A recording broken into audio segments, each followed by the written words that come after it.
Bonjour mes chers frères et sœurs, je vous salue dans le nom précieux de Jésus-Christ de Nazareth, Sa Majesté, le Roi de gloire, le Tout-Puissant, l'Incomparable, la potasse des foulons, le Shiloh d'Israël, le vrai chemin, la vérité, la vie, l'homme de Galilée, le Sauveur du monde. Tout d'abord, je rends gloire au Seigneur, je remercie le Seigneur Jésus-Christ de Nazareth qui m'accorde ce temps, cette faveur de venir vous exhorter, de venir vous prêcher aujourd'hui en ce jour de dimanche. Voilà. Et je remercie aussi toutes les personnes qui consacrent leur temps à me suivre ou encore à partager les différentes vidéos que je fais par la grâce de Dieu. Mais bien sûr, avant de commencer cette exhortation, je me présente l'évangéliste Christanou Loco, en accord avec le livre de Éphésiens, le chapitre 4, le verset 11. Le Seigneur, il a fait les uns comme apôtres, les autres comme prophètes, les autres comme docteurs, pasteurs, évangélistes pour le perfectionnement de saints et pour l'édification du corps de Christ. C'est-à-dire que les gens puissent connaître le Seigneur Jésus-Christ de Nazareth, qu'ils puissent marcher à la hauteur de Jésus-Christ de Nazareth. Voilà. Tout d'abord, avant de commencer notre exhortation, nous allons faire une courte prière. Prions. Père Céleste, au nom puissant de Jésus-Christ de Nazareth, je te loue, je te bénis, je te glorifie.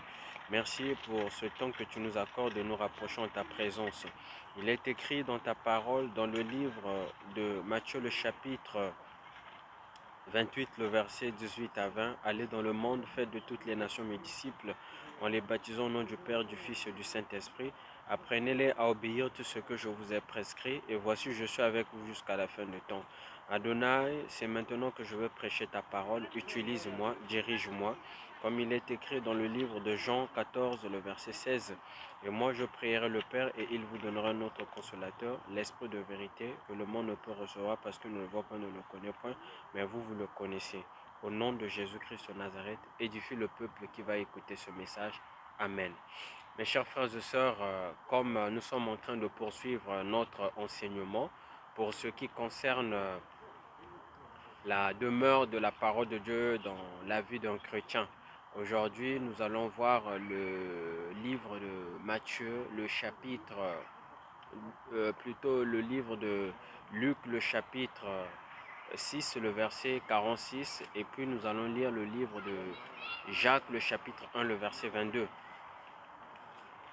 Lisons le livre de Luc. Voilà.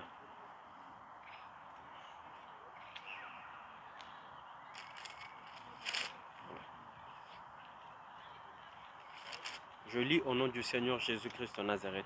Luc, le chapitre 6, le verset 46. Pourquoi m'appelez-vous Seigneur, Seigneur? Ne faites-vous pas ce que je dis? Il y a beaucoup de gens qui appellent le Seigneur, qui vont à l'église, qui chaque dimanche vont à l'église, qui font des dons aux orphelins, qui partagent, qui font beaucoup de choses, mais qui ne vivent pas selon la parole de Dieu. J'aimerais vous interpeller, moi aussi, je suis concerné, que c'est une fausse doctrine. Le fait de dire Seigneur, le fait d'aller à l'église, le fait de partager, cela ne suffit pas. Mais c'est obéir, c'est de vivre, c'est de demeurer dans la parole de Dieu. C'est ce que la parole nous recommande. C'est pas intercéder ou encore prier pour les gens ou encore montrer aux gens que toi tu pries, que tu es chrétien. Non. Le fait d'être un enfant de Dieu, c'est de vivre, c'est d'obéir à la parole de Dieu. Comme nous allons le découvrir dans le livre de Jacques, le chapitre 1, le verset 22. Mettez en pratique la parole et ne vous bornez pas à l'écouter en vous tremblant vous-même par ce faux raisonnement. Voilà.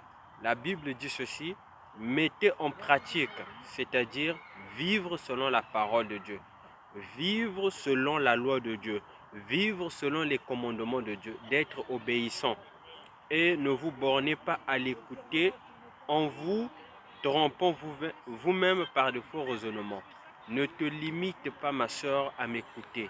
Ne te limite pas à aller à l'église. Ne te limite pas à faire du bien. Mais c'est à vivre selon la parole de Dieu. C'est en mettant en pratique la parole de Dieu que Dieu te recommande. Cela veut dire aussi, ma soeur, mon frère, n'essaie même pas d'avoir Jésus, Dieu sur la bouche et non dans le cœur. Le fait d'avoir Jésus sur la bouche et le fait d'avoir Jésus sur la bouche et non dans le cœur est un danger. Voilà pourquoi le Seigneur m'a mis cette parole-là de venir te prêcher. Ne te limite pas à dire Seigneur. Ne te limite pas à dire Jésus. Ne te limite pas à jeûner. Ne te limite pas à prier. Ne te limite pas à, je sais pas moi, aller dans les églises bâtiments. Ne te limite pas à aller dans les lieux de prière ou avoir des prophéties. Mais Dieu te demande de vivre selon sa parole. Dieu t'invite à vivre selon sa parole. Voilà le message que j'avais. Nous allons lire aussi le livre de Jean, le chapitre 15, le verset 10. Je lis au nom du Seigneur Jésus-Christ de Nazareth. Si vous gardez mes commandements, vous demeurez dans mon amour et si vous gardez mes commandements, vous demeurez dans mon amour de même que j'ai gardé mes commandements. Donc, si tu te dis que tu es un enfant de Dieu, tu dois garder les commandements de Dieu. Si tu te dis que tu es chrétien, tu dois garder les commandements de Dieu. Ne te limite pas à vivre selon toi. Voilà. Ne te limite pas à vivre selon les gens, selon le pasteur, selon le prêtre, selon, je ne sais pas, la prophétesse, mais vis selon le Seigneur Jésus-Christ te demande. Voilà le message que j'avais. Mes chers frères et sœurs, ne ratez pas les moments que Dieu est en train de vous donner afin de vivre selon sa parole, car vous ne savez pas ce qui va arriver demain. Nous sommes en train de vivre les moments difficiles. Nous sommes au temps de la fin. Les moments que nous sommes en train de vivre doivent nous interpeller afin d'être sauvés. Voilà le message que j'avais. Ma soeur, arrête cette vie que tu es en train de mener. Sois obéissant. Vis selon la parole de Dieu. Ne vis pas selon les religions du monde. Ne vis pas selon les conseils du monde, mais vis selon la parole de Dieu. Repends-toi, cherche la face de Dieu, obéis à la parole afin d'être sauvé. Je vais prier, je vais t'inviter à prier, à fermer les yeux. Père Céleste, au nom de Jésus-Christ de Nazareth, je viens devant ta parole pour te présenter, Seigneur Jésus, toutes les personnes qui vont me suivre, ainsi que ceux, Seigneur Jésus, qui vont me découvrir pour la première fois. Yahweh, dirige-les, tu connais leurs problèmes, bénis-les au nom puissant de Jésus-Christ de Nazareth. Je te présente aussi ceux qui sont en difficulté, ceux qui sont malades, ceux qui sont dans les prisons, ceux qui souffrent, ceux qui sont en difficulté, ceux qui sont des sans-papiers, en accord avec le livre de Psaume 146, le verset 6 à 9. L'Éternel fait droit aux opprimés, l'Éternel libère les captifs, l'Éternel ouvre les yeux des aveugles, l'Éternel redresse ceux qui sont courbés, l'Éternel aime les justes, l'Éternel protège les étrangers, le soutient l'orphelin et la veuve. Yahweh dirige, Seigneur Jésus-Christ, ceux qui sont prêts, Seigneur Jésus, à obéir à ta parole. Comme tu l'as écrit dans Zacharie 4:6, ce n'est ni par la force ni par la puissance, mais c'est par ton esprit. Au nom de Jésus-Christ de Nazareth, bénis-les. Amen. Voilà mes chers frères et sœurs, je reviendrai la semaine prochaine avec un nouveau thème que le Seigneur m'avait mis à cœur. En tout cas, je vous souhaite un bon moment de méditation. Soyez bénis. Merci, à bientôt.